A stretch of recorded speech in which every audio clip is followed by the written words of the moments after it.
Évangile selon Matthieu, chapitre 15. Alors des pharisiens et des scribes vinrent de Jérusalem auprès de Jésus et dirent : Pourquoi tes disciples transgressent-ils la tradition des anciens ? Car ils ne se lavent pas les mains quand ils prennent leur repas. Il leur répondit : Et vous, pourquoi transgressez-vous le commandement de Dieu au profit de votre tradition ? Car Dieu a dit : Honore ton père et ta mère, et celui qui maudira son père ou sa mère sera puni de mort. Mais vous, vous dites : Celui qui dira à son père ou à sa mère : Ce dont j'aurais pu t'assister est une offrande à Dieu, n'est pas tenu d'honorer son père ou sa mère. Vous annulez ainsi la parole de Dieu au profit de votre tradition. Hypocrite, Isaïe a bien prophétisé sur vous quand il a dit : Ce peuple m'honore des lèvres, mais son cœur est éloigné de moi. C'est en vain qu'il m'honore en enseignant des préceptes qui sont des commandements d'hommes. Ayant appelé à lui la foule, il lui dit : Écoutez et comprenez. Ce n'est pas ce qui entre dans la bouche qui souille l'homme, mais ce qui sort de la bouche, c'est ce qui souille l'homme. Alors ses disciples s'approchèrent et lui dirent : Sais-tu que les pharisiens ont été scandalisés des paroles qu'ils ont entendues ? Il répondit : Toute plante que n'a pas plantée mon Père céleste sera déracinée.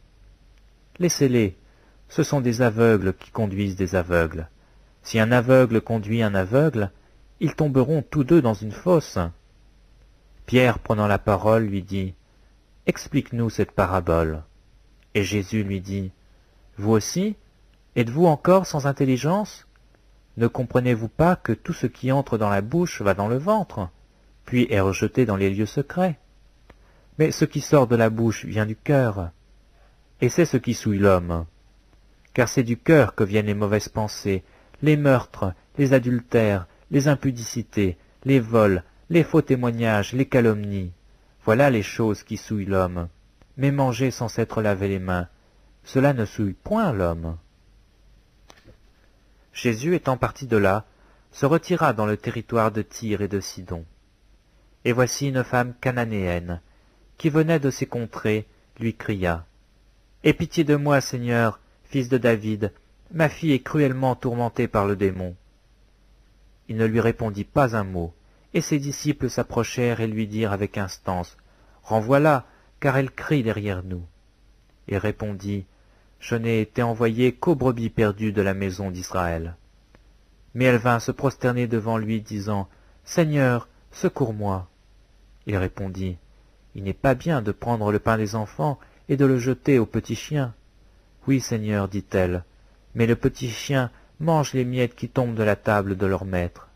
Alors Jésus lui dit : Femme, ta foi est grande, qu'il te soit fait comme tu veux. Et à l'heure même sa fille fut guérie. Jésus quitta ces lieux et vint près de la mer de Galilée. Étant monté sur la montagne, il s'y assit. Alors s'approcha de lui une grande foule, ayant avec elle des boiteux, des aveugles, des muets, des estropiés, et beaucoup d'autres malades. On les mit à ses pieds, et il les guérit.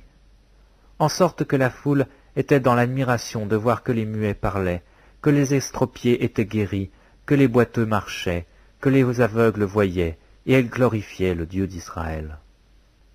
Jésus, ayant appelé ses disciples, dit : Je suis ému de compassion pour cette foule, car voilà 3 jours qu'ils sont près de moi, et ils n'ont rien à manger. Je ne veux pas les renvoyer à jeun, de peur que les forces ne leur manquent en chemin.